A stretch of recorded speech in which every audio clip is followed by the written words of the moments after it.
चिराग पासवान ने ये कहा कि सेंट्रल की राजनीति छोड़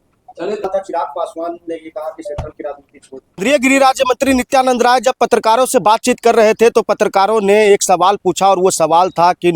चिराग पासवान जो है वो केंद्र की राजनीति छोड़ बिहार में आना चाहते हैं। पत्रकारों के इस सवाल पर नित्यानंद राय का रिएक्शन काफ़ी देखने वाला था और इस सवाल का जवाब न देते हुए वो वहां से उठकर चल दिए। ये कहीं ना कहीं एनडीए के अंदर आपसी खटास को भी दर्शाता है, क्योंकि आज से एक दिन पहले ही एनडीए की प्रेस कॉन्फ्रेंस हाजीपुर के सर्किट हाउस में आयोजित की गई थी, जिससे लोजपा रामविलास ने दूरी भी बना ली थी। और एनडीए की प्रेस कॉन्फ्रेंस जैसे ही खत्म हुई उसके बाद लोक जनशक्ति पार्टी रामविलास की तरफ से भी प्रेस कॉन्फ्रेंस किया गया और उसमें उनके कार्यकर्ताओं और जो नेता थे उन्होंने जिस तरीके से बातें रखी वो कहीं ना कहीं एक चीज तो स्पष्ट दर्शा रही थी कि एनडीए में सब कुछ ऑल इज वेल नहीं है। जहां एक तरफ एनडीए गठबंधन के तमाम नेता ये कहते हैं कि आगामी विधानसभा चुनाव नीतीश कुमार के नेतृत्व में ही लड़ा जाएगा और इस बात को उस गठबंधन के तमाम जितने भी गठबंधन के जो साथी है उन्होंने इस बात पे भी मुहर लगाई कि नीतीश कुमार ही बनेंगे मुख्यमंत्री। लेकिन चिराग पासवान ने जो कुछ दिन पहले जो स्टेटमेंट दिया जिसके अंदर ये कहा कि वह सेंट्रल की राजनीति छोड़ बिहार में आना चाहते हैं,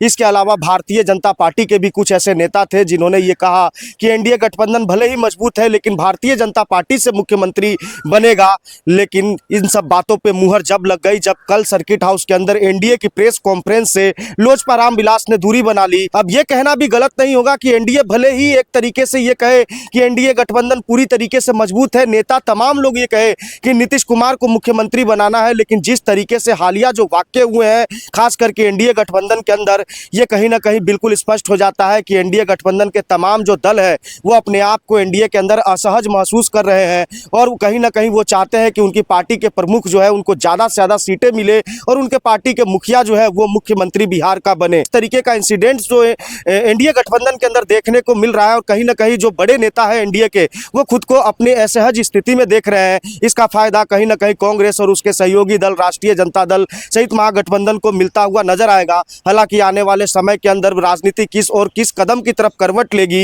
ये तो आने वाला वक्त ही बताएगा, लेकिन जिस तरीके से नेताओं के बयानबाजी का दौर की शुरुआत हो चुकी है, आने वाला बिहार विधानसभा नया दिलचस्प मुकाबला देखने को मिलेगा।